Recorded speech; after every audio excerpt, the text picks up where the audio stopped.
In pursuit of health and wisdom. Sapio with Buck Joffrey.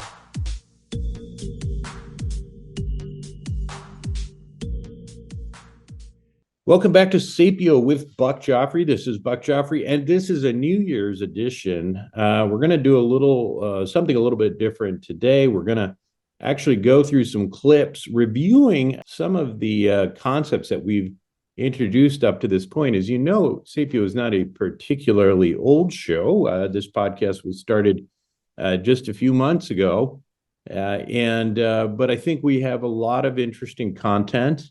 And, I think we're going to continue to build on that in 2024. So what Ben Hyatt, one of our producers here, has suggested is maybe we play some of the clips to kind of summarize some of the things that we've been emphasizing and to kind of riff on those a little bit for this to kick off the new year. So with that, Ben, how are you doing? I'm great, Buck. Thanks for having me, and I'm happy to be here to do this kind of fun episode. First thing I wanted to do before we get started, though, is I want to share some stats. So we filmed our first episode, I think it was May 19th. And then since that time, we've done 64 episodes. So that's like 6 months or so. And 64 episode, it kind of seems like a lot to me. And then on top of that, I think we've got, by the time this episode airs, we should have at least 138 Instagram posts. And those are all videos. And then on top of that, I think we should have another 55 YouTube shorts. Again, all videos. So lots of work going into this in the last 6 months. Most interesting for me is Instagram. So as of this recording, I think we're at about 5,800 followers. And that's just since September. Yeah, no, that's great. I think it's still like a relatively new thing. And I think there's a discovery process that goes on with every podcast. I think this show has a wide appeal, and I think it's just a matter of, people sharing it with their friends and hopefully getting something out of it. By the way, about social media, I do think it's worth people, if you're not on Instagram, there's a lot of good stuff on Instagram. I didn't used to do Instagram until Sapio started, actually. So if you want to follow us there, it's sapio.podcast. I think we're also on TikTok. That's separate from my personal Instagram, which you can follow me there too. Although not as much going on. That's buck.joffrey. And but yeah, so it has been an interesting few months.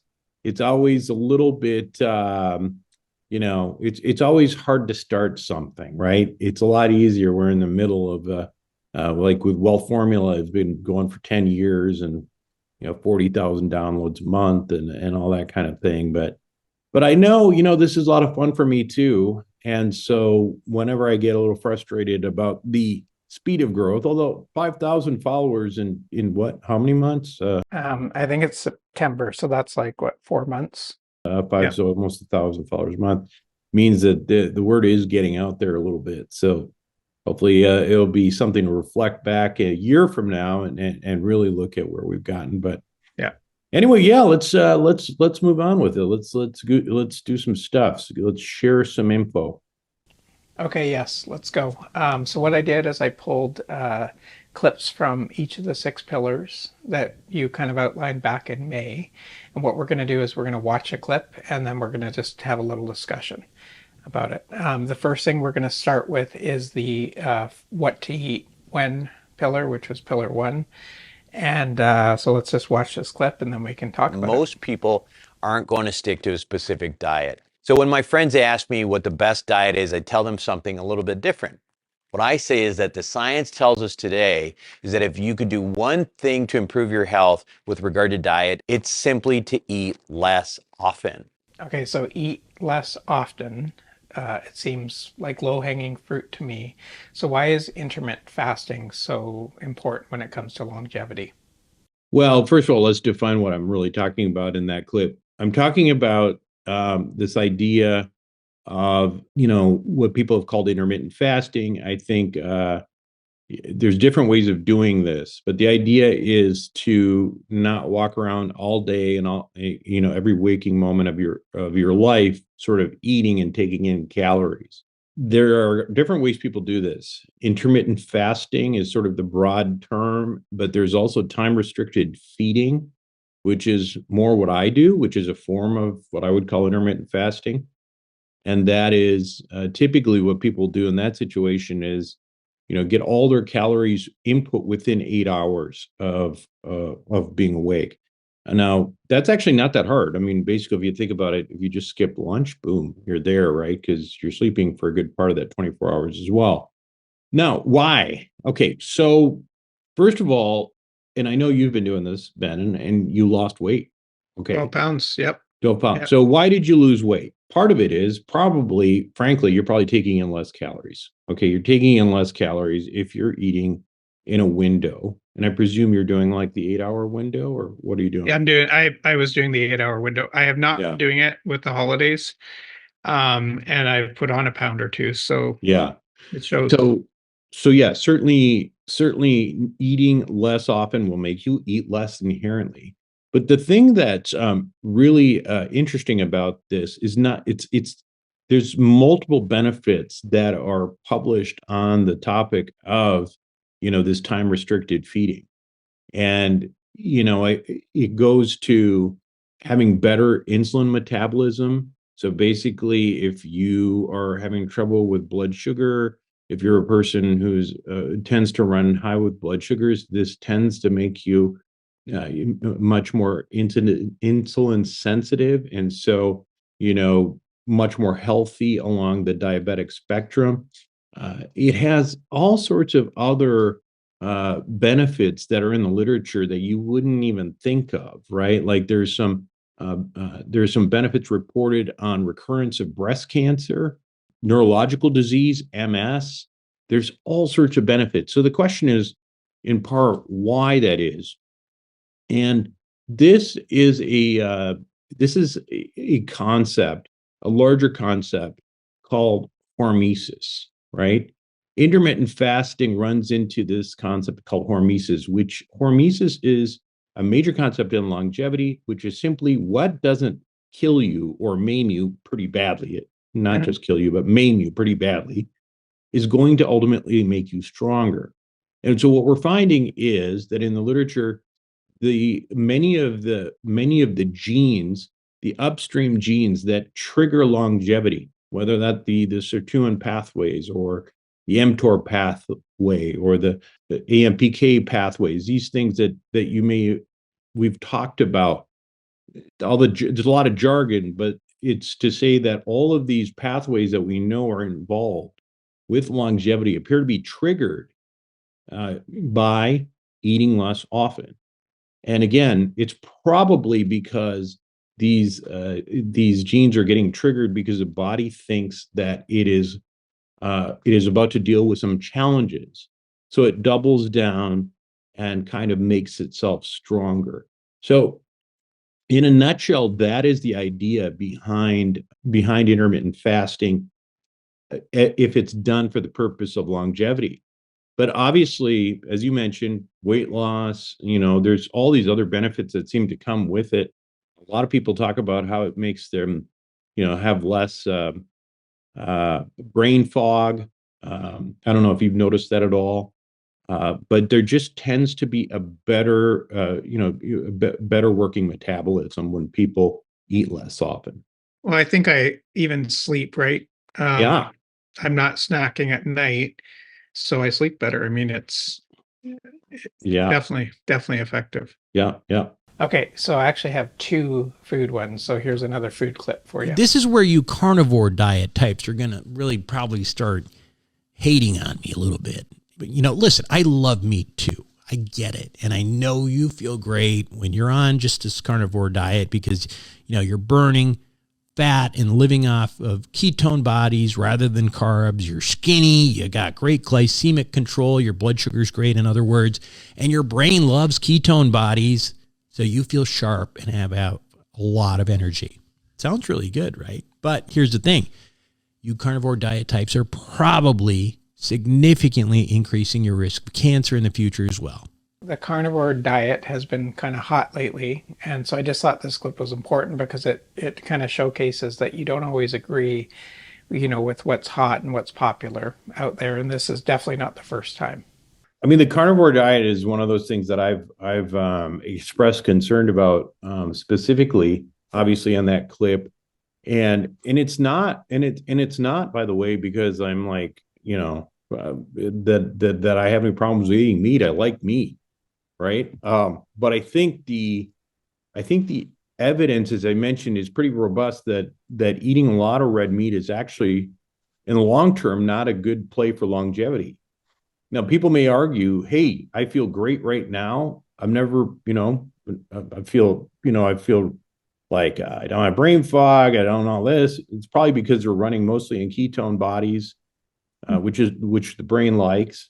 If you're really low in terms of like sugar metabolism and taking very low sugar, which is fine. Again, I'm not trying to tell anybody what to do, right? And it's funny because that particular clip got a lot of people riled up. And the problem is there's a tremendous amount of misinformation in this space, okay? And even from doctors, which is just mind-boggling to me, right? There was an ortho guy on the Joe Rogan show that somebody was telling me about the other day who was like spewing off all sorts of crap. Just isn't true, okay?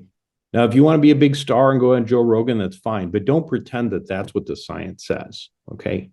What we know is that even though people feel good, there is an increased risk of various cancers from eating too much red meat. We know that. We know that processed red meat, whether it's, these things that are great, bacon, pepperoni, things like that, these are known carcinogens, right? And then you get to red meat in general, which is a probable carcinogens. And those probable carcinogens here's the issue, is that we know that data is it's going to take a while to come up. It's going to take a lot of epidemiological studies. The statistical power needed to prove that is going to take a while, because these kinds of diets, in particular the carnivore stuff, is pretty new.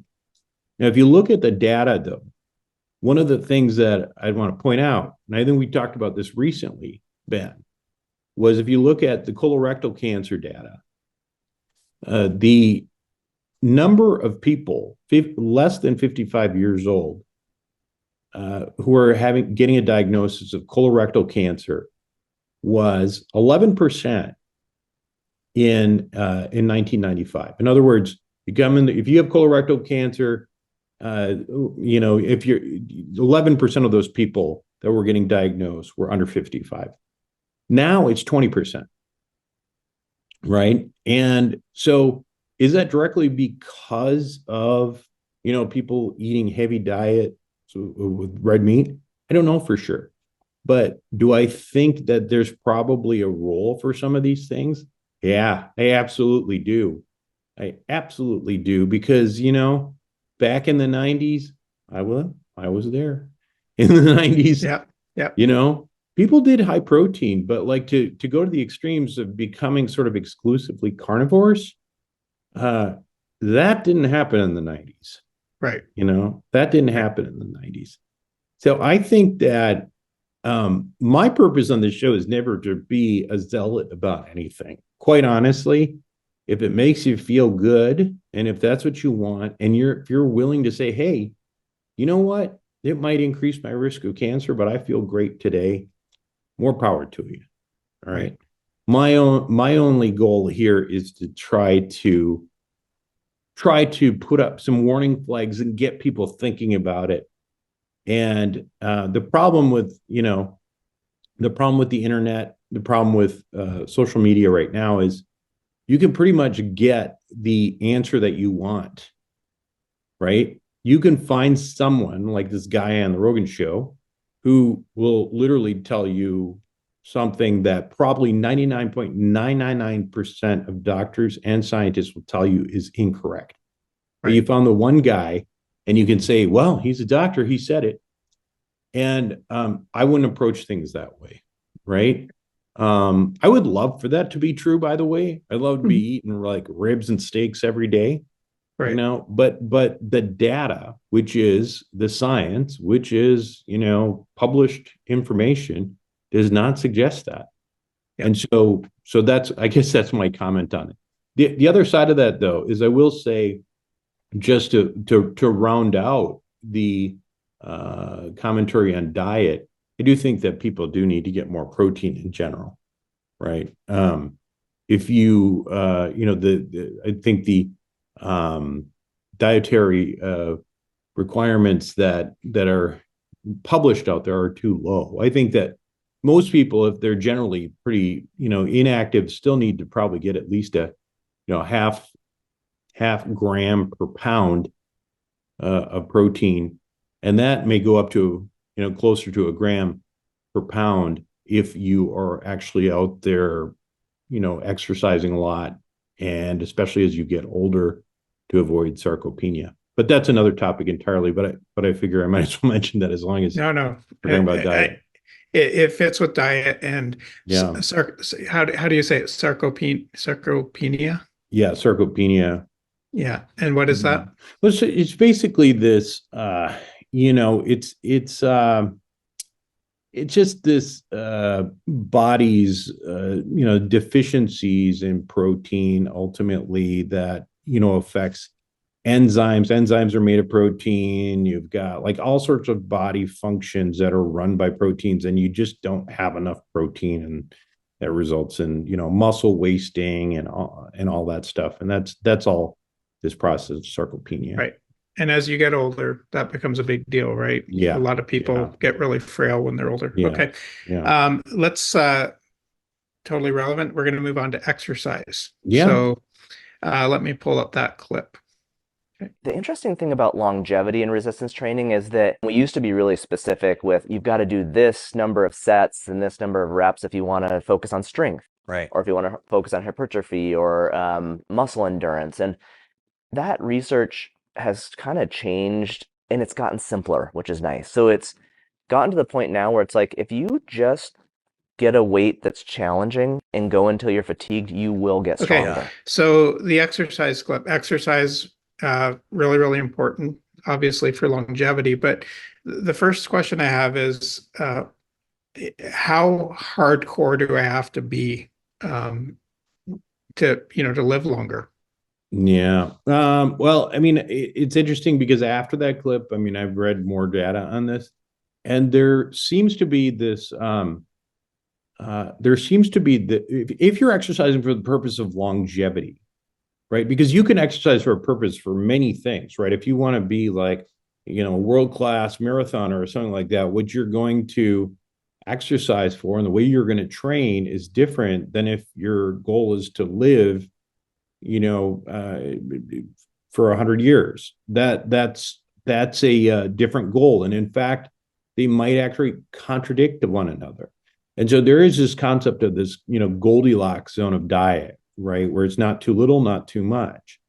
And the research on that really suggests that, that range of optimal exercise is really somewhere between 2.5 and 5 hours of moderate to rigorous exercise. So how do we define that? Well, I mean, lifting weights is certainly part of that, and strenuous, some weightlifting.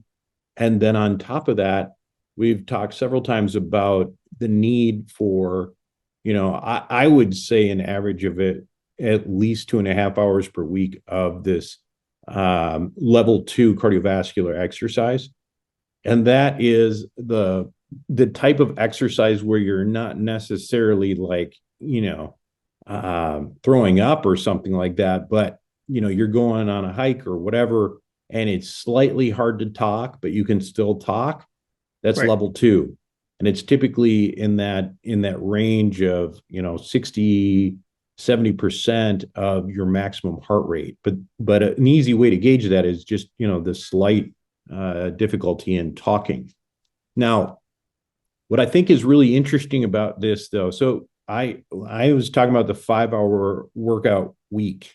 And as it turns out, that there seems to be sort of not a whole lot of additional longevity benefit as you get from that 5 hours, up to the 10 hours. I'm sure some people would argue on this point, and I'm not, I don't have a strong feeling about it. I'm just reporting what the data says. But if you get past that point of 10 hours, and now again, we're talking about really heart pounding, sweating excessively kind of exercise. After the 10-hour point, there appears to be some diminishing returns and not only diminishing returns, I should say, it can actually work in the opposite direction. So once you get past that 10 hours of excessive exercise, you're actually potentially increasing your risk of various disease processes that can lower your health, your lifespan. So that's it. It's sort of counterintuitive, right? You would think if you're some sort of ultra marathoner or something like that, that you're probably super crazy healthy and going to live forever. But that's actually not the case. A lot of this data on the negative consequences of too much excessive, exercise is coming from the ultra marathon and marathon world. Yeah. So at the end of the day, my thought is, listen, keep it under 10 hours of, if you're going to be really rigorous with your exercise and you're in your middle ages and you're, and if your intent is, to exercise for longevity, I would just say keep it under 10 hours. For most people, that's not going to be too hard. Right. Well, even so, 5 to 10 hours. I mean, anybody could do 5 hours a week, right? I think so. That's why I put it at 5. I mean, that Goldilocks zone, epidemiological data on 2.5 hours, I still think 2.5 is too little. I don't think but I mean, that's just what the data is reporting. I like the idea of, at least probably 2.5 hours alone of level 2 exercise, 3 hours of.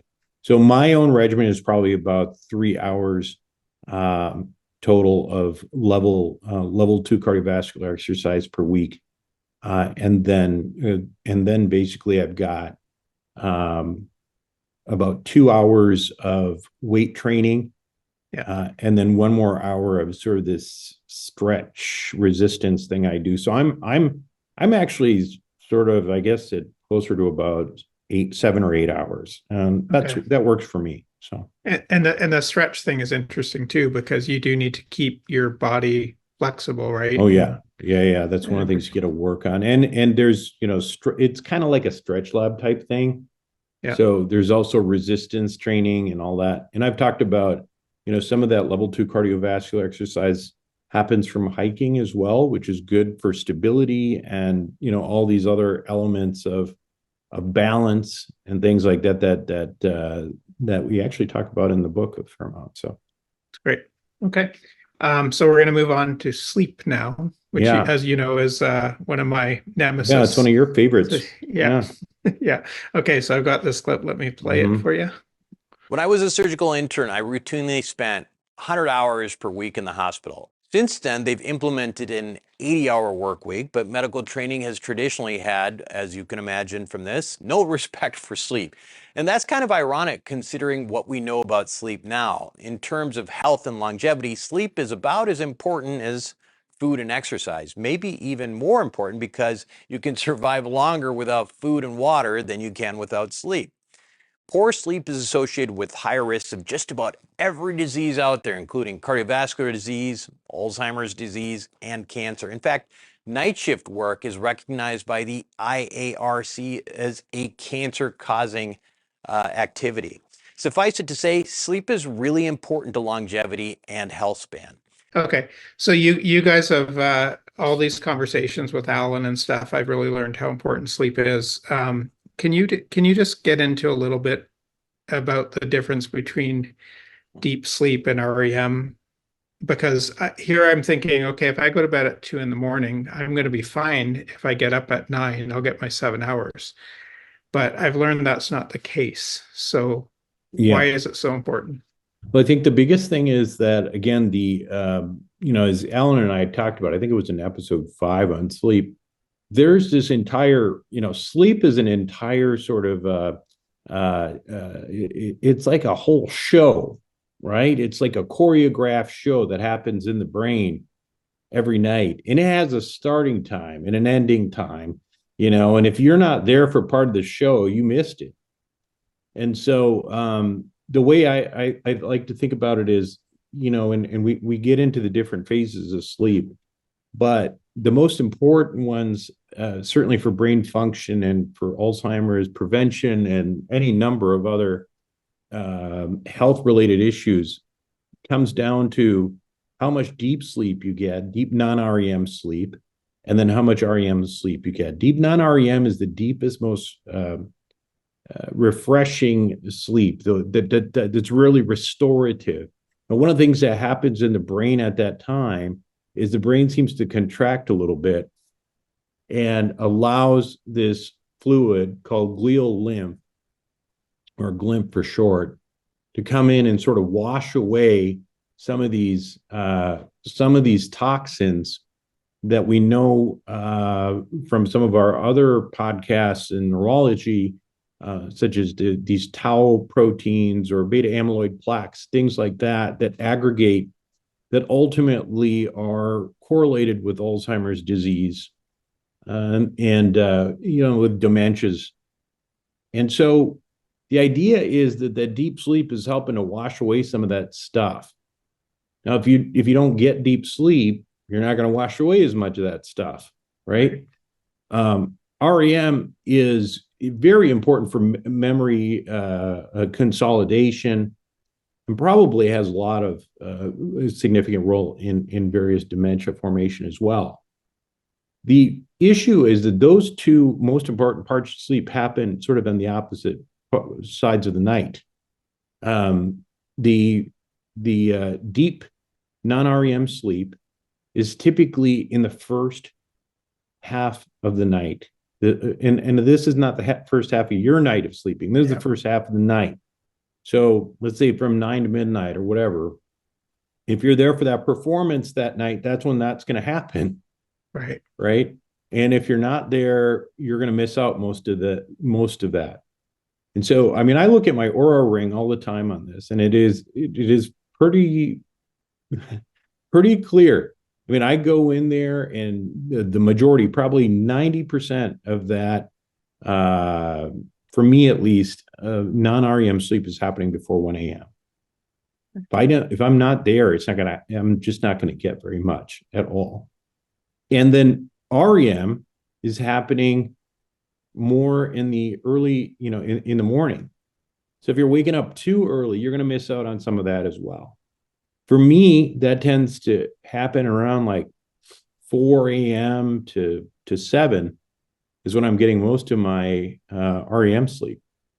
So again, the issue, I think, which is just a challenging one, right? Like you can tell people to change when they sleep, but gosh, it's hard. Society is not meant for this, right? I mean, it's just not meant for this, but it is something to think about. There are also some things that we know that can affect deep non-REM sleep that are avoidable. We've talked about our friend Kelly, who was drinking a glass of water the night, right before she went to bed, and then invariably had to go up to get to the bathroom the first half of the night, right? And that affected her deep sleep, her deep non-REM sleep. And then she stopped doing that. Now she sleeps like the proverbial baby through that first half of the night. And that single thing, if you extrapolate on all we've talked about, could have potentially mitigated her risk for developing Alzheimer's disease in the next, 40 years or so. So that's I guess that's probably pretty much all we'll say. I think those are the two major points, right? There are these important parts of sleep. You got to get enough, but you also got to get the right kind, and that happens whether you show up or not. Great. Okay, so let's talk about drugs and supplements. The next clip is from that pillar.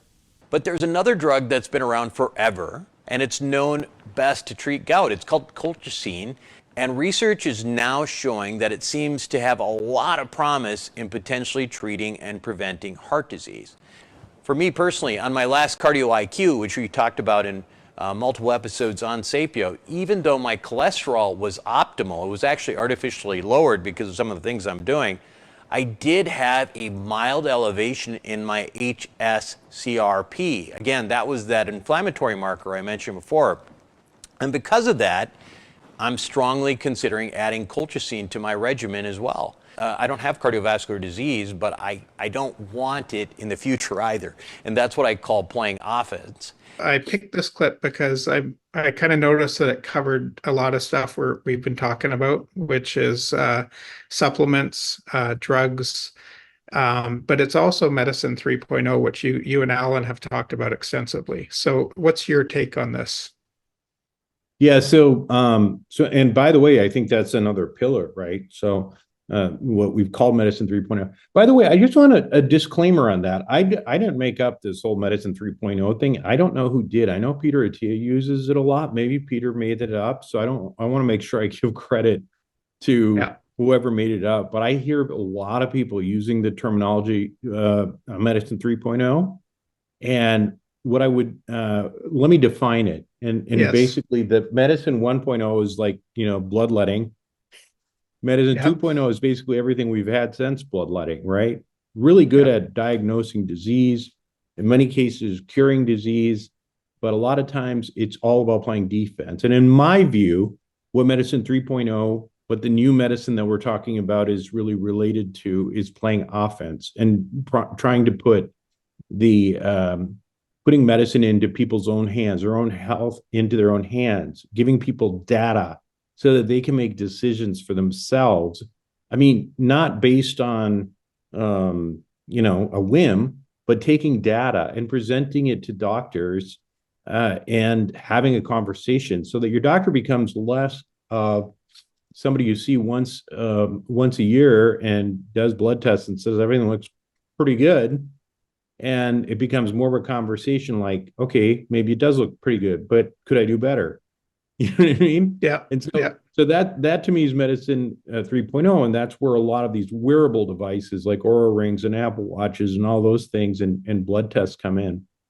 And then, so that in and of itself is a concept of what I would consider one of the pillars of longevity. The other one is drugs and supplements. And colchicine is a very good example of that, right? Colchicine was, for many years, just a gout drug, and it does have these anti-inflammatory properties. Now,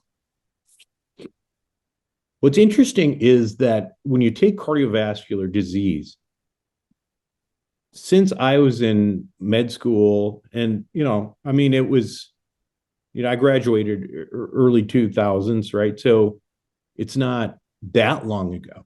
Right. Well, it depends. It depends how old, right? Your kids think it's a long time ago. Yeah, it's right. Yeah. But it's not that long ago in the grand scheme of things.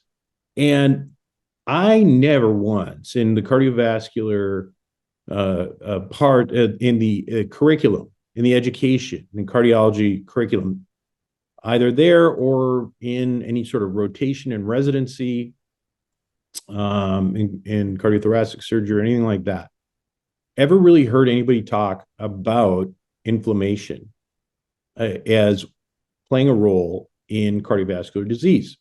We now know that it probably plays a fairly significant role in cardiovascular disease, and that there is some, and it's not to discredit the role of high cholesterol and lipids, but there seems to be some interaction between those high lipid profiles and inflammation that ultimately results in this cycle of things that results in atherosclerosis, narrowing of blood vessels, and ultimately heart attacks and strokes and things like that. Okay. So colchicine, so there, for many years, there's been this thought, well, gosh, then if that's the case, then maybe anti-inflammatories should help. But in fact, beyond aspirin, there hasn't been a lot of, there hasn't really been significant evidence that there's a benefit at all. Colchicine is actually another type of anti-inflammatory. It's usually used for gout. It has a different mechanism than some of the other things like Advil and all that. And what that seems to do in patients, the studies show that in patients who already have cardiovascular disease, who are on statins, meaning that they're already doing something about their cholesterol, adding colchicine seems to decrease cardiovascular mortality. And that makes a lot of sense. Okay. Right. Now, so that, of course, the study comes out on people who already have cardiovascular disease. My take on this study was, okay, there is a way that we can measure cardiovascular or inflammation around the cardiovascular system before ever having a heart attack. It's called high sensitivity CRP. And if you go back to a discussion that Alan Biglione and I had in the Battle of the Cardio IQs, by the way, I obliterated Alan. It was embarrassing. I destroyed him, except True story. Except in this category of HSCRP, high sensitivity CRP, in which case his was low and mine was actually in the moderate range. And so what occurred to me when I read this paper is, well, why am I artificially lowering my cholesterol, which I do? Yeah. Like my HDL, I'm sorry, my LDL is below 30. And why am I doing that and not treating the inflammatory component at all? So I actually have started myself on colchicine. Alan started me on colchicine. Oh, you have? Yeah. That's great. So again, this is not medical advice, right? But I happen to be a physician, and to me, it makes sense. So how do these pillars work together? Well, one, we're using pharmacologicals, we're using supplements, whatever. People make a big difference. One's a supplement, one's a drug. One's FDA approved, one's not. That's really what it is. Anything that changes the way your body works is a drug of some kind. Right. So if statins were not a drug and they were just, a GNC, people would probably have no problem taking them. But then they're drugs, and there's all sorts of issues that people have because they think it's a big pharma, whatever. So bottom line is, so the pillars of drugs and supplements is covered there because we know colchicine reduces this HSCRP level, cardiovascular inflammation. So I'm taking it because mine was slightly elevated, and I'm taking a very low dose once a day. And there's probably some downsides, in terms of GI stuff. I haven't had any of that. Liver functions, you can just test for that, make sure you're okay. And then the other side of it is, again, this thing that everybody calls medicine 3.0. Specifically in this case, me as the patient went to Alan and said, okay, look at the study, man. And I showed him the study, and he actually hadn't seen it yet. It was right there. It was, brand new. And he said, this is great. And I said, well, doesn't it make sense then if my HSCRP is elevated and I have no cardiovascular disease, that this could reduce my risk further of cardiovascular disease? And it's a low-risk drug that's been around for a long time. And he agreed. So we did it together. That's medicine 3.0. Oh, you're both doing it. So the question... No. Alan's not taking it. Oh, I'm saying the decision was made together between me and my doctor because it was a discussion. It was something I brought up from the literature, data that I brought to him, and we made that decision together based on that data, right? Yeah. To me, that's medicine 3.0. Well, Pronuvo was another one that was super interesting. So we're now into the diagnostic space, but again, there's overlap in all this stuff because the diagnostics is a part of medicine 3.0. Now, the good news is that we now have a screening option that can find aneurysms, early cancer, and a whole host of other problems that can be treated effectively if detected early. The technology is whole body MRI that has been optimized for full body surveillance by a company called Pronuvo. Not only is this technique able to pick up big scary things like aneurysms and tumors, but it can also help you learn about ways to optimize your health based on the findings.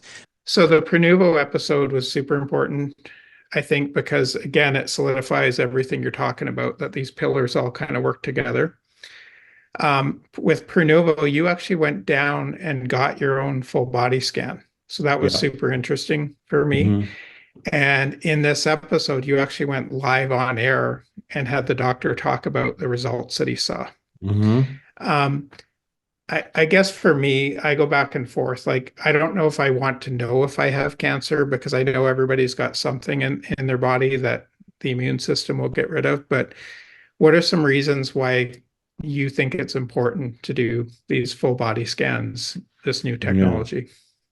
Well, it's actually it's a good question because I would say that if you've got a cancer that is being picked up by an MRI, it's very unlikely that you're at the point where your immune system's just going to take that out.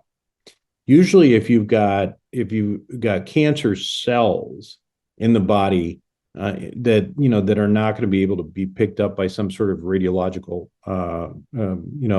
test like an MRI or ultrasound or whatever, yeah, I mean, you can have cells that are eliminated with by the immune system, but tumors that can be picked up, too late, really.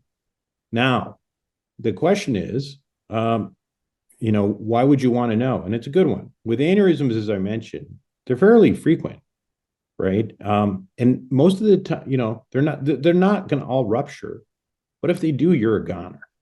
You're really a goner, or generally you're going to want to be a goner, or everybody around you is going to want you to be a goner. It's these days, it's actually not that hard. Most aneurysms are fairly easy to treat. You don't even have to do craniotomies on most of them. I mean, when I was a neurosurgical resident, we were still doing craniotomies on most. We were basically opening the skull on most aneurysms, and that actually has changed, where I think most of them are treated almost, just through the groin and through some of these, minimally invasive techniques. Cancer is the other thing here. Now, the thing to remember is that the majority of solid cancers are treatable if found early. So that alone should make you want to get Pronuvo or any kind of full body MRI, because if you hear about somebody who's got stage 4 cancer, let's take pancreatic cancer. That's the one that people, everybody has a horror story about somebody dying of pancreatic cancer. One of my friends here in town is a cancer surgeon, and what he'll tell you is that it's not the nature of that pancreatic cancer. It's just that by the time a pancreatic cancer is discovered, it's usually stage 4 because it doesn't really create symptoms. And by that time, it's just too late, right? So what you're trying to do with these MRIs and all that is to try to pick up cancers when they're early and highly treatable. If you go back to even earlier what we were talking about, so say, now all of a sudden 20% of colorectal cancers are showing up in people under the age of 55. Yeah. Now, granted, MRI may not be, it's not going to be as good as having colonoscopy. But if you've got a tumor brewing, there's a decent chance that MRI is going to give some signal there in that tumor in the colon, right? So there's lots of reasons, in my opinion, to start this. I would argue that it might make sense for. Unfortunately, it's still not cheap, right? But it might make sense for people to at least consider getting MRI of the torso and head, which is cheaper than the full body, I think. Consider it in their mid-30s and then do it every 2 years. That's what I would do. And I mean, I've had one and I'll do one again. I may do one every year just because, I'm more paranoid. Right. You know what I mean? Yeah. But there's that. And then there's also the Gallery test, which, if you put that test, the blood test, that was another episode we had. Yeah. along with Prenuvo, I mean, you're doing a lot of surveillance. And again, it's a very good question, because why would you want to know that you've got something that's going to kill you if you can't do anything about it? And the answer to that is most of the time you can do something about it. Right. So I have another question, because it's same kind of topic. One of the things that was really interesting that you came up with is doing your genetic testing. Can you talk about that a little bit, what you discovered and how easy it was to resolve it? Yeah, it was one of the many, like, blood tests that I don't remember where it came from. But and then again, this goes back to diagnostics and playing offense and all the things that we're talking about. But I have a mutation that's not rare at all. It's 30% of the population in a gene called the MTHFR gene. And the net result of that is that it makes my homocysteine levels higher. Higher homocysteine levels have been associated with higher levels of cardiovascular disease, neurodegenerative diseases, dementias, all sorts of stuff like that. And that sounds scary, except for the fact that all I need to do to make up for the deficiency in that particular enzyme is to take a methylated B vitamin. That's it.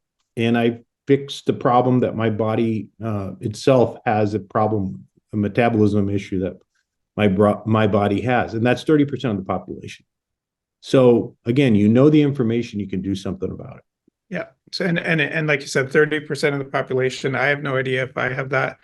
I should go get tested. Everybody should just get tested and see if you have it, because it's such an easy At least if right? your homocysteine levels tested and your homocysteine levels are high, you might as well just start taking a methylated B vitamin and see if your homocysteine levels go back down low, and you probably know you've got that gene. So.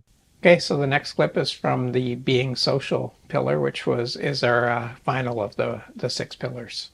There's a book called Blue Zones. I think it's Right. Dan Buettner wrote, and he also noticed, like, he was in blue zones are basically these parts of the world where people seem to live for a longer period of time. Yeah. There's a lot more centenarians there.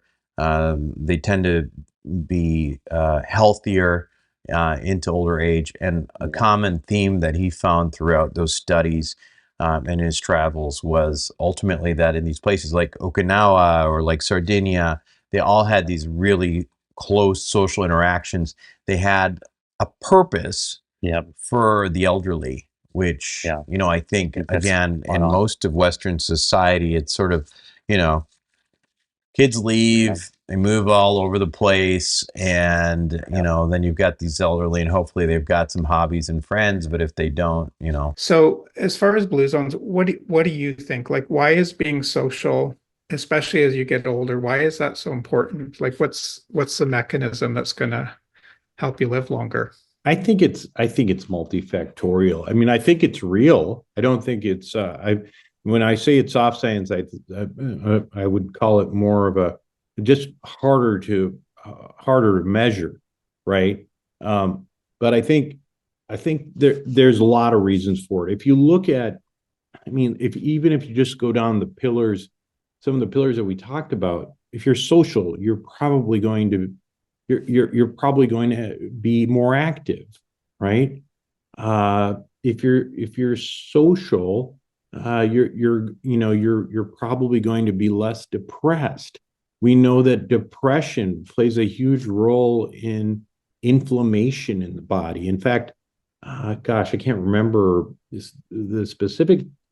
I think there's a statistic basically that depression untreated, not counting for suicide, takes off like 3 or 4 years off your life. And a lot of that is accounted for by this inflammation that occurs in people who are depressed. And I did an entire show on this concept of inflammaging, right? People who are not social don't get very much brain stimulation. Analogous to that, I've talked on the concept of, people who are who are hard of hearing have a higher level of dementia. And one of the theories is that they're just not able to communicate, and their brain isn't getting stimulated by communication as much.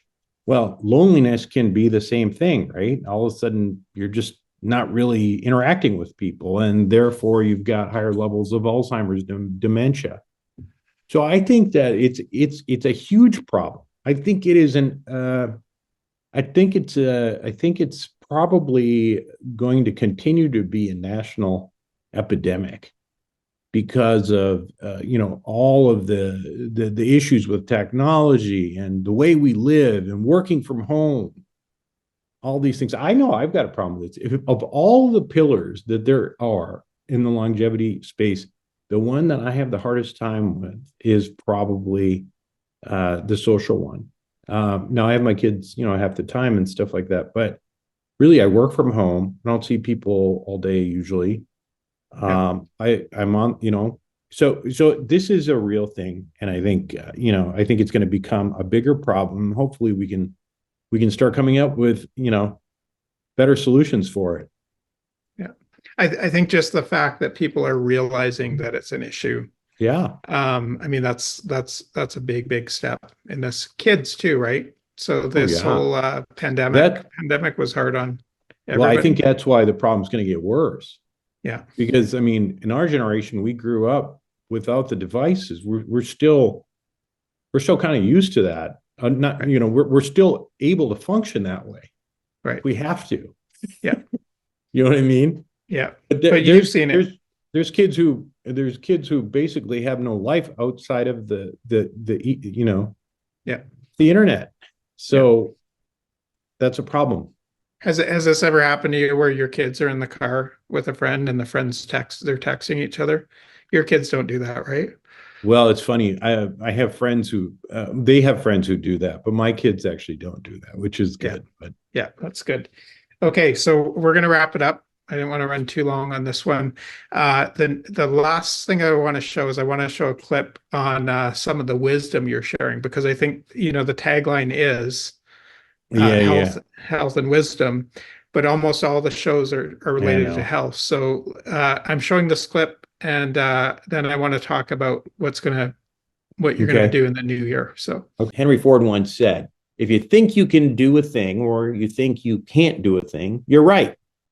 In other words, mindset is everything. And if you think there is no way to get to $1 million per month for you, you won't get there.